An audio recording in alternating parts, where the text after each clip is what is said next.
And now it's my pleasure to hand over to someone who has been fighting for LGBT rights for over a quarter of a century now. He was honoured this year for his work to be named the Tasmanian of the Year. He is someone who is going into the halls of Canberra this week to battle for us. Everybody give a massive round of applause for Rodney Croome.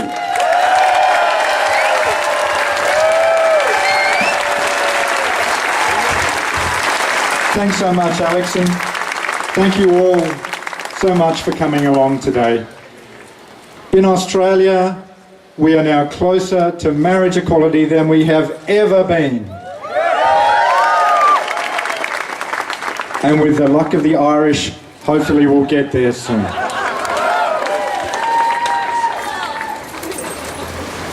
The Irish marriage equality referendum 2 weeks ago answered this question: who are the Irish? In the words of the Irish Prime Minister, we are a generous, compassionate, bold and joyful people. But the Irish result begs another question. Who are we Australians? Are we the laggards of the developed English-speaking world, indifferent to those asking to be embraced and closed to the future?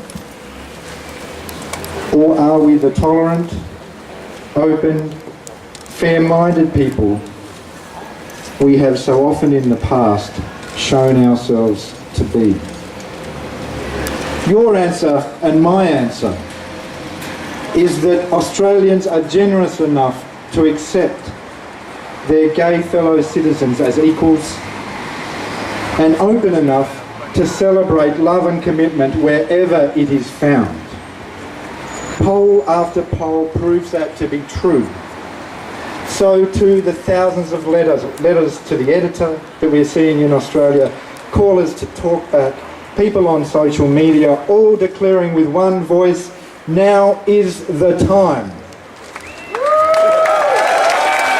Now is the time to remind ourselves and to show the world who we really are. There is no constitutional obstacle to marriage equality in Australia as there was in Ireland. So it's up to our politicians to represent us at our best. I praise the political leaders here today and other leaders like Warren Entsch and David Leyonhjelm who share their passion. I praise Bill Shorten for his principled stand, and I praise Tony Abbott for his generosity in allowing a cross-party cooperation and hopefully soon a free vote in the coalition on marriage equality. But we still cannot be sure that we have a majority in Parliament. For that to happen, each and every one of us must act. You've already heard from Ivan, my colleague, about what we need to do. Call and visit your local MP and tell your personal story about why marriage equality matters.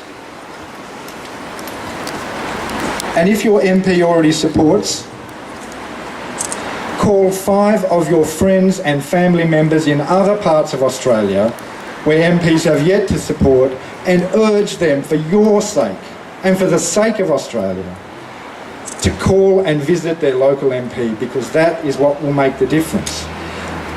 It worked in Ireland. Those personal conversations made the difference there, and they will make the difference here.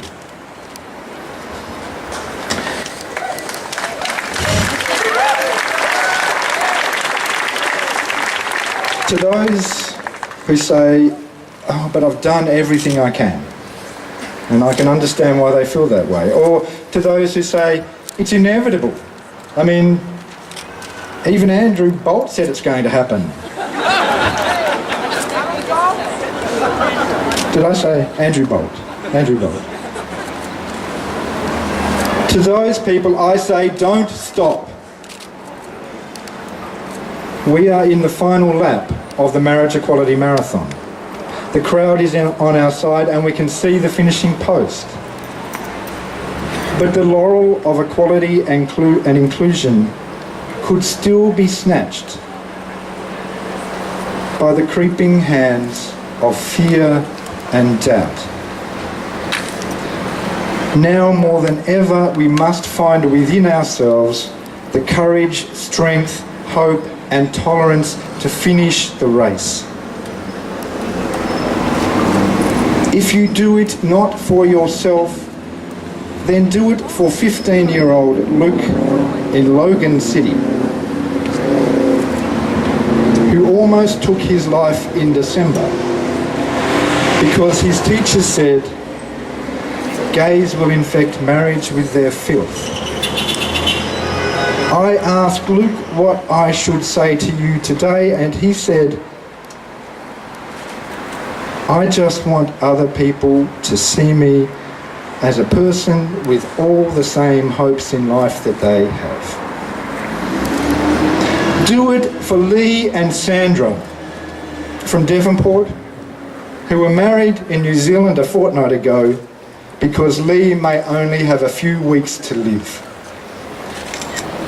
I asked Lee what she wanted me to say to you today, and she said, do whatever you can to bring same-sex couples out of the dark and into the light.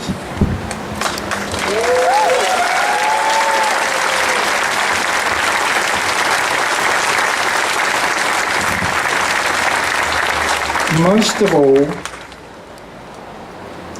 do it for the great and generous Australia, of which we and the world so often dream. Do it that such an Australia may once again become real. Thank you.